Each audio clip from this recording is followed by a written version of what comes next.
Peace, everybody. This second video was about the audacity of self-worth.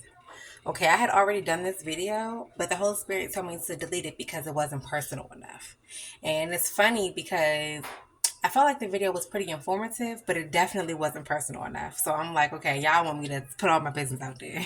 I get it. Anyways, um, I found self-worth because I had none.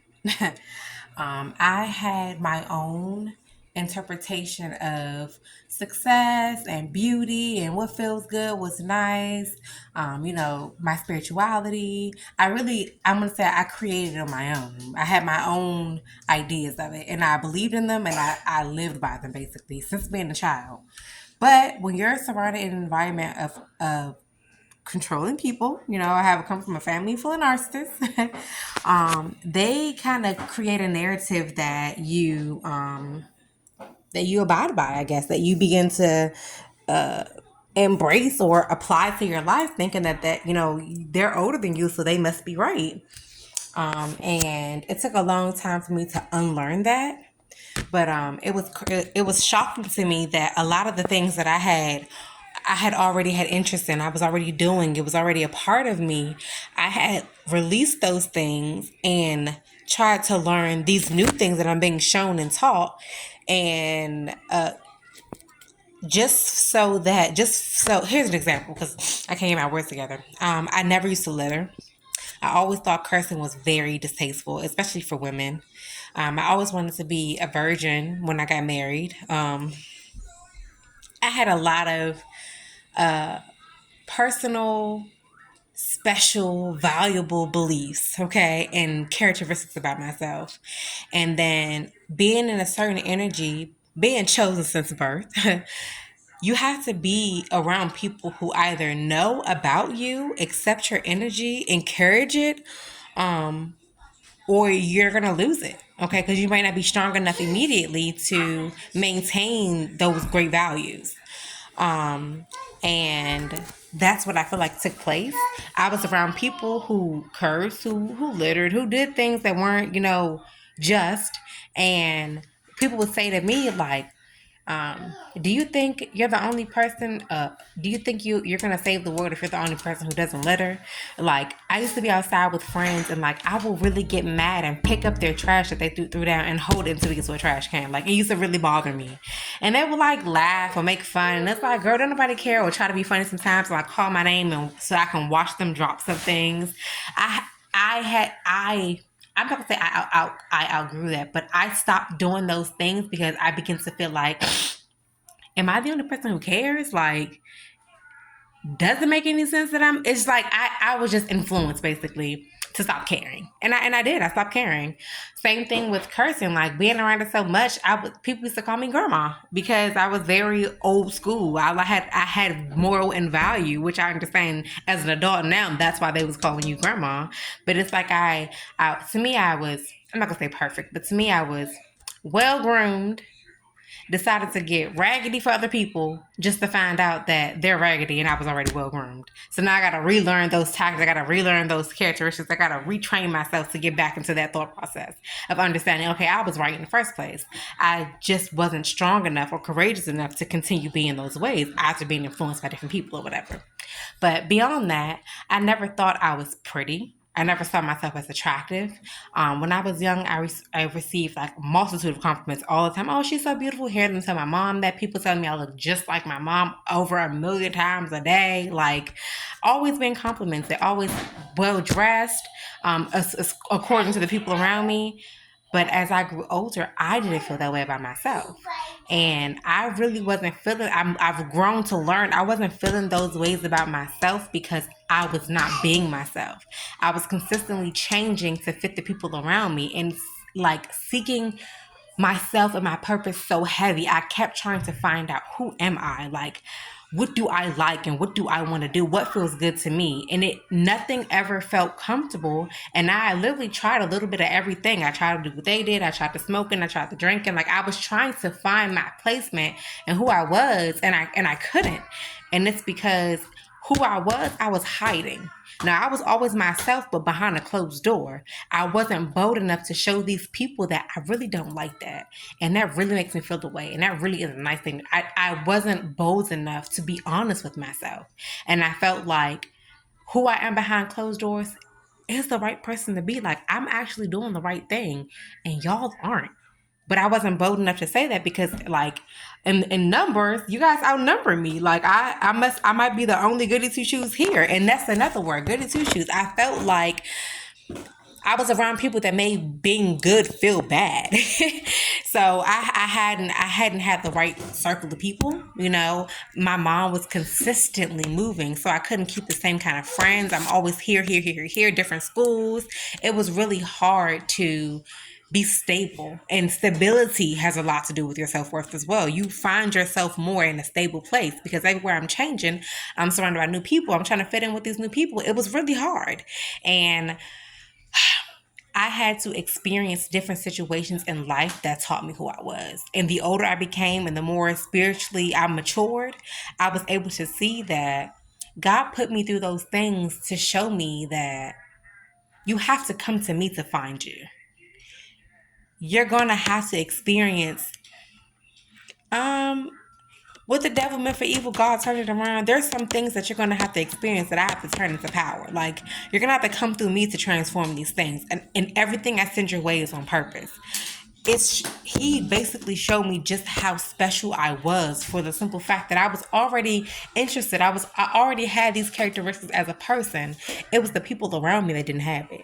It was the people around me that weren't sure of themselves. It was people around me that didn't know themselves and they were doing what everybody else was doing. You know what I'm saying? Like, I was even thinking, am I the only person who is hiding who I am? Is there anybody else who wants to be something else and they're afraid to show it, And I learned over time that, yeah, there's a lot of people. I feel like God chose me to step out of that so that I can be that person, that spokesperson. I can be that face for the people who want to be themselves, the people who are chosen, the people who are, in the body of Christ, the people who want to show up authentically, of themselves, and I am not only doing it, I have done it so that I can be able to show you and whoever else that it's going to be challenging.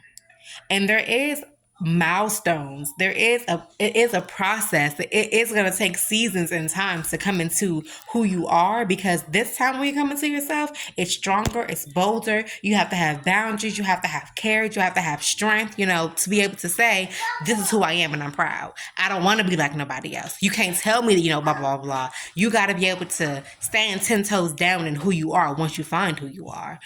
I also had trouble. I was gaining weight as a young child, and my mom would often tell me, like, pretty girls aren't fat, really. And she would just always keep kind of poke the bear, keep telling me about my weight and how it's not gonna look good. And when I get to high school, I'm not gonna be attractive to boys. Honestly, she was telling me these things, and I believe she came from a place of I love my daughter and I don't want her to go through certain things, which is understandable. And my mom was adopted, so I feel like her not having her own mother and having that motherly love and nurturing is some things that were off about her parenting. But I do think it was, to the best of her ability, she was trying to help me. But intention does not supersede impact. So it still affected me, because I came to actually understand, or to realize, nobody is bullying me about this but you. No one's actually telling me about my weight or calling me fat or making me feel a way about the way I look except you. So a lot of my hurt and pain came from home. It wasn't really from the outside. And I had a epilepsy, a seizure disorder. So that took a toll on me because I was having seizures publicly. So I'm already not feeling the best about the way I look, and now I'm outside shaking and foaming out the mouth. How much worse could it possibly get? That's how I felt. I went through a lot gaining confidence having these different things happen to me. But glory to God, I started finding other reasons to be grateful and to be happy.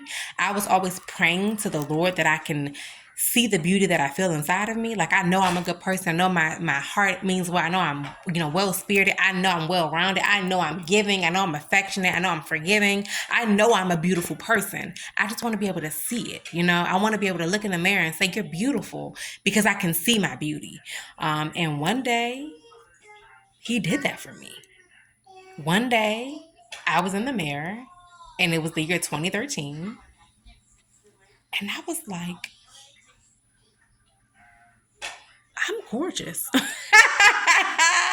I swear, y'all. I was like, I look amazing. I've never, ever felt that way about myself before. Okay. And I was just thinking, like, what? And I started crying. And it was a moment, it's so many different times that you're going to have those moments in life that really are just for you and God, because nobody else is going to believe it or understand it. But I was like, oh my God, like, did I always look like that? Like, all I could say was he answered my prayers, like, and when I tell you my life changed after that, I was just like, I look good. Like, it wasn't about comparing to myself to nobody no more. What she looked like, I wish I looked like her. I was very content with the way I look. Like, I was okay with looking the way I didn't want to look like nobody no more. I was like, okay, like, this is life. And I really feel like, instead of me having a new face, which I felt was very new because I was attracted to the face, he allowed me to see my beauty, and I was just like, it was beyond. I had really bad acne too, but it was beyond me being hairy. It was beyond me having seizures. Like, none of those things mattered in that moment. I was like, even with every seizure I had, some people don't come out of it. Some people would get, faces get distorted. A lot of things go down when you have seizures. An epileptic person in general experiences a lot. God let me come out the way I am each and every time. He let me come out of those seizures looking looking the same way I did before I went them, like looking just as good. I felt like I owed it to God to be more thankful and grateful that I'm beautiful. You know what I'm saying? Like, you know what? It's not even about being attractive anymore. When I have seizures, I come back myself. I remember me. I know where I'm at. I come back to being Luan, point blank, period. I had to start taking advantage of, like, every little thing. Every little thing started to make sense. Then the Lord taught me about cleanliness. Like, those things also will make you beautiful. Having a routine, those things will also feel your value of self-worth. How much effort you put into yourself announces, is that the word, announces? Attests your craft, your beauty, how much work you put into yourself is what you get out of it. Having a daily routine, washing my face in the morning, brushing my teeth in the morning and at night, going to the dentist, okay, taking care of my mouth, washing my body, washing my private areas, always smelling good. All these things became important to me. After I saw that I was beautiful, I owed it to myself to put in work to myself. And that's what the Lord told me. You're going to find out how beautiful you are once you start applying yourself, once you start focusing on yourself, once you start taking care of yourself. And I was doing those things. That's when I saw myself in the mirror, what I'm saying? Like, I'm beautiful. I realized that the work that I've been putting in myself, it builds my character. It makes me more of who I am. There's nothing more than God creating a platform for you and developing you and pruning you to step into that platform. You got to be ready for that, because you're no longer regular. You're amongst the greats now. You have to do what it takes to maintain that platform. Like, why did you get this platform? What is so different about you that other people don't have? I keep up with myself. I do what I'm supposed to do. I put in the work to maintain what I look like. It's like, now that God has allowed me to see my beauty, I'm going to make sure every single day that I maintain the way I look, that I can keep up with being beautiful, and not just the way I look, but with who I am. So many different things came into play about self-worth. Saying no when I want to say no, saying yes when I want to say yes. Different things started to matter to me, because I'm like, I'm a person. Like, I started to love who I was as a person, and I can't let people just walk all over me. I can't be, it's so many people who are jealous of me before I even thought I was beautiful. You know what I'm saying? Y'all was treat me a certain way before I even cared that much about myself. So when I began to have self-love, I was like, I understand why they treated me like that. Like, life changed on another level of transformation once I started to care about myself. Because it was like, I'm assuming other people could feel and can sense that there was something different about me, because I'm not rocking like nothing now. Like, ain't nothing sliding past me now. Like, do you know who I am? And that's how I felt. And that's the way the Lord wanted me to feel. But I had to work for that feeling. Okay. A lot of things that people did to me, once it was like I never said no to people. I was very interested in the word yes to make the next person happy. And he told me the season is going to come that it's your no season. And everybody who was in your face is going to disappear. And they're going to talk about how you changing, how you acting funny. And it's all because you're saying no. They benefited off of you not having boundaries, off of you saying yes all the time. But when you started to stand up for yourself and put in work on yourself and no thank you and I'm not, it's like, what? They're really upset because they can't use you no more. And they already were aware of the power that you had, but they didn't know that you knew. So now that they know that you know your power, they feel less than you. Now that they know that you know your power, they know you're gonna do the utmost with it. It's like we all have the same 24 hours in a day, but you did something different with your 24 hours, and you need to stand 10 toes on knowing that you did something different. I'm not like you, and I'm not supposed to be like you. I'm taking advantage of not being like you. Self-worth will help you to turn the other cheek. Okay? It can be so much taking place that you're picking and choosing your battles, because vengeance is not yours, it's the Lord's. Let God take care of things that you feel vengeful towards. Okay? Because he can handle it so much better. His karma is so worth it. Okay? There's nothing you can do that he can't do better. And he already knows all about the people and the issues and the problems, and he's already solved them. Leave it to him. Sometimes somebody's in their mess, the best thing you can do is turn the other cheek. So if you're being messy, you stay being messy. I don't have to tell you need to stop you being messy. Let me let you be messy on your own. I don't have to interfere with your mess. That's on you. Be able to let people stand in their crap without you having to tell them you're being this and you're doing that. Just remove yourself. Just be silent. Let other people's issues be their issues.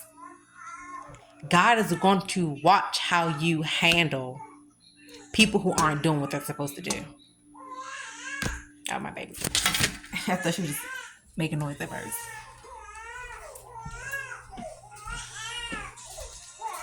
I see you.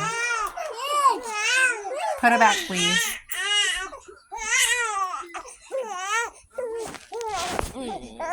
Oh, so sorry.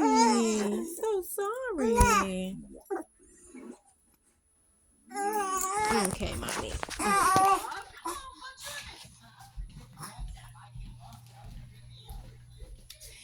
One of the things about self-worth was me and my kids. I had to grow, honestly, I had to grow balls just for them. I can't let nobody make me feel less than when I'm somebody else's mom, when somebody else is depending on me to encourage them and to uplift them, to look after them. I got to be stronger than ever because of that. And me having 3 kids and not having a job, every day somebody is saying something smart about this. Every day someone is thinking I made a mistake. I am in alignment with what the Lord set up for me. And the best thing I could have done was not have an abortion. The best thing I could have done was continue with the birth of my children, because they changed my life in such amazing ways. Who I'm supposed to be as a woman consists of how I treat my children. They are the reasons why I've become They are the reasons why I become who I am. They are the reasons why I can do the things that I do, that I believe in, the things that I believe in. And half of the situations that happened to me as a child, I thank God that I went through the challenges that I went through, because I know what kind of mother to be to my children. I know what not to say and what not to do, and what to say and what to do. I know exactly what's necessary as a woman and a mom, based on the things that I've experienced as a child. So, all in all, self-worth does come from struggle. And nobody is more important than you. And how you feel about yourself matters. You matter. What you like, your feelings are valid. What you're interested in, you matter. Nobody else can live your life for you. And don't let nobody make your life our life. If it's not your husband or your kids, it's not our life. Okay? And it's only our life when your kids are children. But when your kids are adults, it's no longer our life because you're no longer the ruler of it. You no longer are in charge of what they got going on. You're not the authoritative figure anymore. Okay? You have to give them their space to become their own person.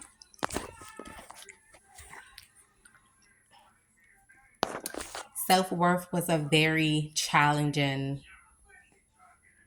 situation for me. And the same way God gave it to me, He can take it away from me.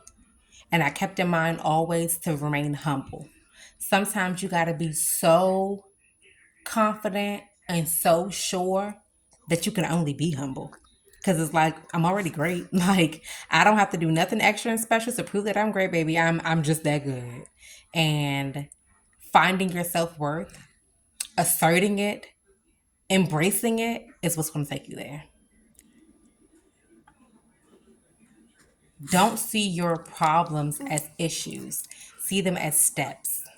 This happened to me because God is about to make something out of this situation. You're not just going through things for no reason.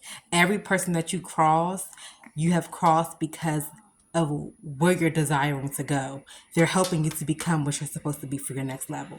And they will enhance or decrease your self-esteem and your self-worth. You have to those are a part of the tests that help you come into who you are.